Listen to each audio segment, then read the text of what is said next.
Hey, and welcome back to the British Accent Podcast. I'm Emily. And I'm Nick. It's good to have you with us again. Today we're talking about something that feels a bit against the grain, this idea that doing less might actually help you live more. Right? It goes against everything we're taught. That you've got to stay busy to matter. That your day only has value if you've ticked off 10 things, reached a new goal, and didn't waste a minute. But what if that's not actually the way to live? We fill our days to the brim. Schedules, deadlines, errands, goals, side projects, it never really stops. And then we wonder why we feel burnt out, disconnected, like we're constantly chasing something but never really arriving. Exactly. It's like we've confused being busy with being alive. And the thing is, sometimes the most alive you'll feel is when you're not doing very much at all. When you let the pace slow down. When you actually have room to notice what's going on around you and inside you. I think there's this quiet magic in slowing down. In saying no to things you don't really have the energy for. In choosing rest, or stillness, or simplicity, not because you're lazy, but because you want to actually experience your life instead of rushing through it. And sometimes that means missing out. On plans, on opportunities, even on progress. But what you gain is something deeper. Presence. Peace. A bit more clarity. A bit more you. It's not about doing nothing, it's about doing what matters. And knowing that less doesn't mean you're falling behind. It might mean you're finally catching up with yourself. And when you start making space like that, choosing a quieter afternoon over back-to-back commitments, you begin to notice things you hadn't in ages. The way the light falls in your kitchen. How your shoulders relax when you're not rushing. The way a slow walk feels different to a power walk with a destination. Yeah, it's like your senses come back online. You start hearing your own thoughts again. Not the noisy, anxious ones that come from being overwhelmed, but the quieter ones. The truer ones. The ones that whisper, "This moment's enough." But we've been taught that rest has to be earned, or justified. That unless you've pushed yourself to exhaustion, you don't deserve to slow down. Which is completely upside down, isn't it? Totally. And it's dangerous, too. Because if your value is tied to how much you can produce, or how much you can handle, then you'll never feel safe resting. You'll always feel guilty, like you should be doing more, even when your body and mind are screaming for a break. What if we flipped that though? What if doing less wasn't lazy, but wise? A choice you make because your time and energy actually matter to you. Because life is short, and you don't want to spend all of it ticking boxes you didn't even set for yourself. That's it. Doing less isn't about giving up. It's about giving yourself back. It's about living a day that feels human and soft and possible, instead of packing every hour so tightly that you barely remember any of it. And when you think about it, the moments that stay with us, the ones that really mean something, they're hardly ever the busy ones. They're not the rushed mornings or the meetings or the multitasking. They are the quiet coffees, the unplanned conversations, the slow walks home. Exactly. And I think that's what living more really means. It's not about cramming in more experiences. It's about being present enough to actually feel the ones you're already having. Letting them sink in instead of racing to the next thing. There's this pressure to always be chasing the next milestone. But sometimes, the most meaningful thing you can do is stay still. Not because you've given up, but because you're grounded enough to realize you're allowed to be, not just do. And maybe that's where the beauty lives, in the empty space you create, when you stop filling every second. In the silence between the noise. In the moment when you realize, you're not behind, you're just living differently. We forget that slowing down doesn't mean losing momentum. It means choosing where to put your energy with intention. And when you start doing that, life doesn't feel like it's slipping through your fingers anymore. It starts to feel like something you can actually hold. And maybe that's the point, not to have a full calendar, but a full heart. To look back on your day and remember how it felt, not just what you managed to get done. Maybe the real success is feeling at peace in your own rhythm, even if it's slower than everyone else's.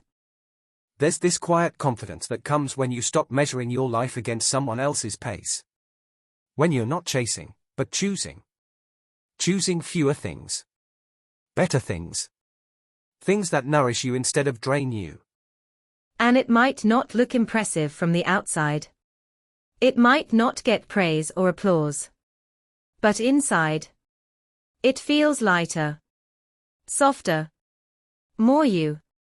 And that's something you can carry forward, not just for a weekend, but as a way of being. Because in the end, nobody looks back and says, I wish I'd been busier. We look back and say, I wish I'd slowed down. I wish I'd noticed more. I wish I'd been there for the small, beautiful things I kept rushing past. And those small things, they are what make a life. The gentle conversations. The unplanned quiet. The moments you didn't post or record or prove, just lived. Fully, honestly, without needing to do more to deserve them. And maybe doing less helps you make room for those things, the ones that actually matter, but don't scream for your attention. The ones that wait quietly in the background until you finally pause long enough to notice them. Like the way your favorite jumper feels after it's been sitting in the sun. Or the soft quiet of a room first thing in the morning before anyone's said a word. These aren't the moments that make headlines, but they're the ones that bring you home to yourself. It's strange, isn't it? How we spend so much energy trying to feel alive, when all it really takes is a bit of stillness. A bit of space. Enough silence to hear your own thoughts, not the ones shaped by pressure or expectation, but the ones that whisper what really matters to you. And the beautiful thing is, once you start living that way, even just a little, it changes your relationship with time. You stop asking how much you got done. You start asking, did I feel connected today? Did anything make me stop and breathe? That becomes the new measure. And honestly, the more we lean into that, the more we realize that we weren't made to keep up with everything. We were made to be, to feel, to notice, to belong to our own lives again. And sometimes, all that really takes is the courage to do less. And it does take courage, doesn't it? Because when everyone else is rushing, choosing slowness can feel like rebellion. Like you're stepping out of line, refusing to participate in this endless race. But maybe that's not failure, maybe it's freedom. Freedom to protect your energy. Freedom to spend time with what actually matters to you, not just what looks good from the outside. And freedom to say, this is enough for me. This quiet, gentle life, it's enough. And I think once you taste that kind of enough, the constant pressure to prove yourself starts to soften. You don't feel as anxious to fill every moment, because you realize the best ones aren't packed, they're open. Open enough to feel joy without rushing through it. Open enough to sit with sadness without needing to fix it. Open enough to be present without turning every second into a task. And really, that's the heart of it. Doing less doesn't mean you care less. It means you're choosing to live on your own terms. Gently. Honestly. And in a way that makes space for your full self, not just the parts that produce and perform. And when you give yourself that space, when you stop performing and just exist, you begin to see how much beauty was always there, waiting for you to slow down long enough to notice it. The world doesn't change, but you do. Your awareness sharpens. Your breath deepens. Your pace softens. And I think that softness is something we don't talk about enough. We praise hustle and strength and pushing through, but we rarely acknowledge how strong it is to choose rest. To step away. To admit you're tired, not just physically, but emotionally, mentally, spiritually. And instead of ignoring it, you honor it. You build a life that doesn't ignore your limits but listens to them. You stop waiting for burnout to force a pause and start choosing rest before it becomes urgent. And when that becomes your rhythm, life starts to feel more human again. Not a race or a performance, but a quiet unfolding. Not about how much you can squeeze out of every day, but about what you're actually allowing yourself to feel while you're here. Doing less can be a radical kind of self-respect. It's saying, I matter enough to protect my energy. I matter enough to slow down. I don't need to prove my worth by being constantly available, constantly achieving, constantly on. And when you truly believe that, you stop feeling behind. Because you're no longer chasing someone else's version of a meaningful life, you're building your own. One slow, quiet, intentional moment at a time.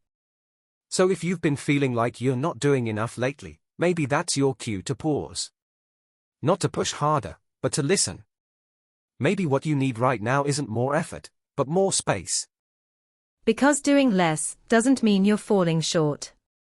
Sometimes, it means you're finally starting to care for yourself in the way you always deserved. It means you're beginning to live in a way that actually feels like living. Thanks for sharing this quiet moment with us. If today's episode gave you something to reflect on, we hope you carry that with you gently into whatever comes next.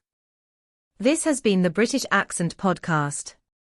We'll be back soon, but until then, breathe deep, slow down, and remember, less can be more. Take care.